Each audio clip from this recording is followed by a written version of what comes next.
വിശുദ്ധ ലൂക്ക എഴുതിയ സുവിശേഷം 19 അധ്യായം 1 മുതൽ 48 വരെയുള്ള വചനങ്ങൾ. സക്കേവുസിൻ്റെ ഭവനത്തിൽ യേശു ജെറിക്കോയിൽ പ്രവേശിച്ച് അതിലൂടെ കടന്നു പോവുകയായിരുന്നു. അവിടെ സക്കേവുസ് എന്നു പേരായ ഒരാളുണ്ടായിരുന്നു. അവൻ ചുങ്കക്കാരിൽ പ്രധാനനും ധനികനുമായിരുന്നു. യേശു ആരെന്ന് കാണാൻ അവൻ ആഗ്രഹിച്ചു. പൊക്കം കുറവായിരുന്നതിനാൽ ജനക്കൂട്ടത്തിൽ നിന്നുകൊണ്ട് അത് സാധ്യമായിരുന്നില്ല. യേശുവിനെ കാണാൻ വേണ്ടി അവൻ മുമ്പേ ഓടി ഒരു സിക്കേമൂർ മരത്തിൽ കയറിയിരുന്നു. യേശു അതിലെയാണ് കടന്നു പോകുന്നത്. അവിടെ എത്തിയപ്പോൾ അവൻ മുകളിലേക്ക് നോക്കി പറഞ്ഞു, സക്കേവൂസ്, വേഗം ഇറങ്ങി വരിക. ഇന്ന് എനിക്ക് നിന്റെ വീട്ടിൽ താമസിക്കേണ്ടിയിരിക്കുന്നു. അവൻ തിടുക്കത്തിൽ ഇറങ്ങിച്ചെന്ന് സന്തോഷത്തോടെ അവനെ സ്വീകരിച്ചു. അത് കണ്ടപ്പോൾ അവരെല്ലാവരും പിറുപിറുത്തു, ഇവൻ പാപിയുടെ വീട്ടിൽ അതിഥിയായി താമസിക്കുന്നല്ലോ. സക്കേവൂസ് എഴുന്നേറ്റ് പറഞ്ഞു, കർത്താവേ, ഇതാ എൻ്റെ സ്വത്തിൽ പകുതി ഞാൻ ദരിദ്രർക്ക് കൊടുക്കുന്നു. ആരുടെയെങ്കിലും വക വഞ്ചിച്ചെടുത്തിട്ടുണ്ടെങ്കിൽ 4 ഇരട്ടിയായി തിരിച്ചു കൊടുക്കുന്നു. യേശു അവനോട് പറഞ്ഞു, ഇന്ന് ഈ ഭവനത്തിന് രക്ഷ ലഭിച്ചിരിക്കുന്നു. ഇവനും അബ്രാഹത്തിൻ്റെ പുത്രനാണ്. നഷ്ടപ്പെട്ടു പോയതിനെ കണ്ടെത്തി രക്ഷിക്കാനാണ് മനുഷ്യപുത്രൻ വന്നിരിക്കുന്നത്. 10 നാണയങ്ങളുടെ ഉപമ. അവർ ഇത് കേട്ടുകൊണ്ടിരിക്കുമ്പോൾ അവൻ തുടർന്നു ഒരു ഉപമ പറഞ്ഞു. കാരണം അവൻ ജെറൂസലേമിന് സമീപത്തായിരുന്നു. ദൈവരാജ്യം ഉടൻ വരുമെന്ന് അവർ വിചാരിക്കുകയും ചെയ്തിരുന്നു. അവൻ പറഞ്ഞു, ഒരു പ്രഭു രാജപദവി സ്വീകരിച്ച് തിരിച്ചു വരാൻ വേണ്ടി ദൂരദേശത്തേക്ക് പോയി. അവൻ ഭൃത്യന്മാരിൽ 10 പേരെ വിളിച്ച് 10 നാണയം അവരെ ഏൽപ്പിച്ചുകൊണ്ട് പറഞ്ഞു, ഞാൻ തിരിച്ചു വരുന്നതുവരെ നിങ്ങൾ ഇതുകൊണ്ട് വ്യാപാരം ചെയ്യുവിൻ. അവൻ്റെ പൗരന്മാർ അവനെ വെറുത്തിരുന്നു. ഈ മനുഷ്യൻ ഞങ്ങളെ ഭരിക്കുവാൻ ഞങ്ങൾ ഇഷ്ടപ്പെടുന്നില്ല എന്ന നിവേദനവുമായി അവർ ഒരു പ്രതിനിധി സംഘത്തെ അവൻ്റെ പിന്നാലെ അയച്ചു. എന്നാൽ അവൻ രാജപദവി സ്വീകരിച്ച് തിരിച്ചു വന്നു. താൻ പണമേൽപ്പിച്ചിരുന്ന ഭൃത്യന്മാർ വ്യാപാരം ചെയ്ത് എന്തു സമ്പാദിച്ചുവെന്ന് അറിയുന്നതിന് അവരെ വിളിക്കാൻ അവൻ കൽപ്പിച്ചു. ഒന്നാമൻ പറഞ്ഞു, യജമാനനെ, നീ തന്ന നാണയം 10 കൂടി നേടിയിരിക്കുന്നു.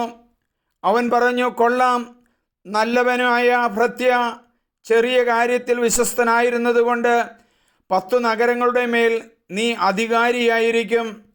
രണ്ടാമൻ വന്നു പറഞ്ഞു, യജമാനനെ, നീ തന്ന നാണയം 5 കൂടി നേടിയിരിക്കുന്നു. യജമാനൻ അവനോട് പറഞ്ഞു, 5 നഗരങ്ങളുടെ മേൽ നീ അധികാരിയായിരിക്കും. വേറൊരുവൻ വന്നു പറഞ്ഞു, യജമാനനെ, ഞാൻ തുണിയിൽ പൊതിഞ്ഞ് സൂക്ഷിച്ചിരുന്ന നിന്റെ നാണയം ഇതാ. നിന്നെ എനിക്ക് ഭയമായിരുന്നു, കാരണം നീ കർക്കശക്കാരനും വയ്ക്കാത്തത് എടുക്കുന്നവനും വിതയ്ക്കാത്തത് കൊയ്യുന്നവനുമാണ്. അവൻ പറഞ്ഞു, ദുഷ്ടഭൃത്യ, നിന്റെ വാക്ക് കേട്ടു തന്നെ ഞാൻ നിന്നെ വിധിക്കുന്നു. ഞാൻ കർക്കശനും വയ്ക്കാത്തത് എടുക്കുന്നവനും വിതയ്ക്കാത്തത് കൊയ്യുന്നവനും ആണെന്ന് നീ അറിഞ്ഞിരുന്നില്ലേ? പിന്നെ നീ എന്തുകൊണ്ട് ഇടപാടുകാരെ എൻ്റെ പണം ഏൽപ്പിച്ചില്ല? എങ്കിൽ ഞാൻ മടങ്ങി വന്നപ്പോൾ പലിശയോടുകൂടി അത് തിരിച്ചു വാങ്ങാമായിരുന്നില്ലേ?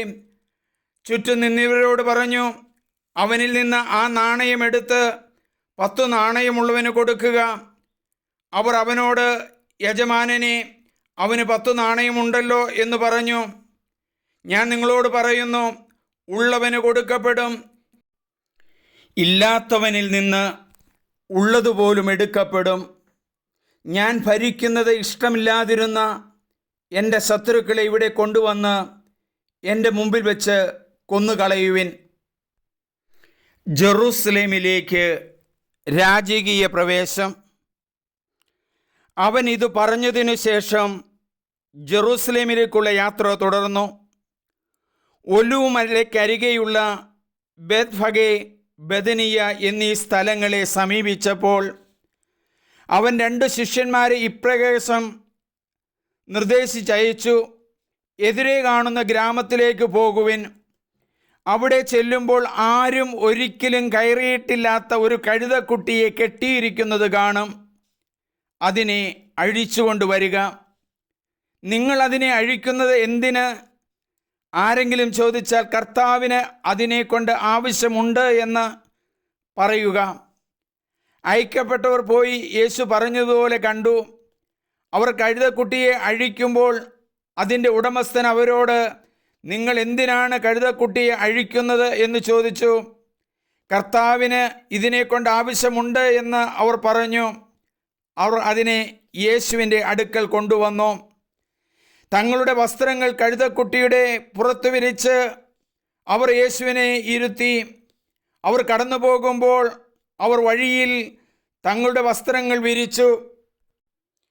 അവർ പട്ടണത്തോട് അടുത്ത് ഒലിവുമലയുടെ ചെരുവിന് സമീപം എത്തിയപ്പോൾ ശിഷ്യഗണം മുഴുവൻ സന്തോഷിച്ച് തങ്ങൾ കണ്ട എല്ലാ അത്ഭുത പ്രവൃത്തികളെയും പറ്റി ഉച്ചത്തിൽ ദൈവത്തെ സ്തുതിക്കാൻ തുടങ്ങി. കർത്താവിൻ്റെ നാമത്തിൽ വരുന്ന രാജാവ് അനുഗ്രഹീതൻ, സ്വർഗത്തിൽ സമാധാനം, അത്യുന്നതങ്ങളിൽ മഹത്വമെന്ന് അവർ ആവർത്തിച്ചു പറഞ്ഞു. ജനക്കൂട്ടത്തിൽ ഉണ്ടായിരുന്ന ചില ഫരിസയർ അവനോട് ചോദിച്ചു, ഗുരു, നിന്റെ ശിഷ്യന്മാരെ ശാസിക്കുക. അവൻ പ്രതിവചിച്ചു, ഇവർ മൗനം ഭജിച്ചാൽ ഈ കല്ലുകൾ ആർത്തു വിളിക്കുമെന്ന് ഞാൻ നിങ്ങളോട് പറയുന്നു. അവൻ അടുത്തു വന്ന് പട്ടണം കണ്ടപ്പോൾ അതിനെക്കുറിച്ച് വിലപിച്ചുകൊണ്ട് പറഞ്ഞു, സമാധാനത്തിനുള്ള മാർഗങ്ങൾ ഈ ദിവസത്തിലെങ്കിലും നീ അറിഞ്ഞിരുന്നെങ്കിൽ. എന്നാൽ അവ ഇപ്പോൾ നിന്റെ ദൃഷ്ടിയിൽ നിന്ന് മറയ്ക്കപ്പെട്ടിരിക്കുന്നു. ശത്രുക്കൾ നിനക്ക് ചുറ്റും പാളയമടിച്ച് നിന്നെ വളയുകയും എല്ലാ ഭാഗത്തു നിന്നും നിന്നെ ഞെരുക്കുകയും ചെയ്യുന്ന ദിവസങ്ങൾ വരും. നിന്നെയും നിന്റെ മക്കളെയും നശിപ്പിക്കുകയും നിന്നിൽ കല്ലിന്മേൽ കല്ല് ശേഷിക്കാതിരിക്കുകയും ചെയ്യും. എന്തെന്നാൽ നിന്റെ സന്ദർശന ദിനം നീ അറിഞ്ഞില്ല. ദേവാലയ ശുദ്ധീകരണം. അനന്തരം അവൻ ദേവാലയത്തിൽ പ്രവേശിച്ച് അവിടെ കച്ചവടം നടത്തിക്കൊണ്ടിരുന്നവരെ പുറത്താക്കാൻ തുടങ്ങി. അവൻ അവരോട് പറഞ്ഞു, എൻ്റെ ആലയം പ്രാർത്ഥനാലയമെന്ന് എഴുതപ്പെട്ടിരിക്കുന്നു.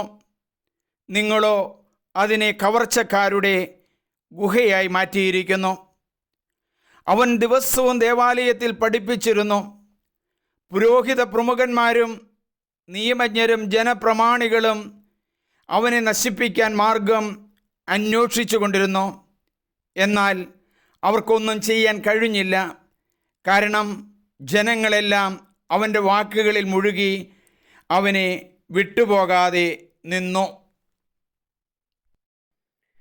ലൂക്ക 19-ാം അധ്യായം ഡിസംബർ 19-ാം തീയതി വായിച്ച് ഒരുങ്ങാനായിട്ടുള്ളതാണ്. ഇത് വായിക്കണം. മറ്റുള്ളവർക്ക് നിങ്ങൾ ഷെയർ ചെയ്തു കൊടുക്കണം. അവരോട് സബ്സ്ക്രൈബ് ചെയ്യാനും പറയണം. എൻ്റെ പേര് സണ്ണി പുൽപ്പറമ്പിൽ എന്നാണ്. യൂട്യൂബിൽ സണ്ണി പുൽപ്പറമ്പിൽ നിന്നടിച്ച് നിങ്ങൾ തീർച്ചയായിട്ടും സബ്സ്ക്രൈബ് ചെയ്യണം. അതുപോലെ മറ്റുള്ളവർക്ക് പങ്കുവയ്ക്കുകയും ചെയ്യട്ടെ.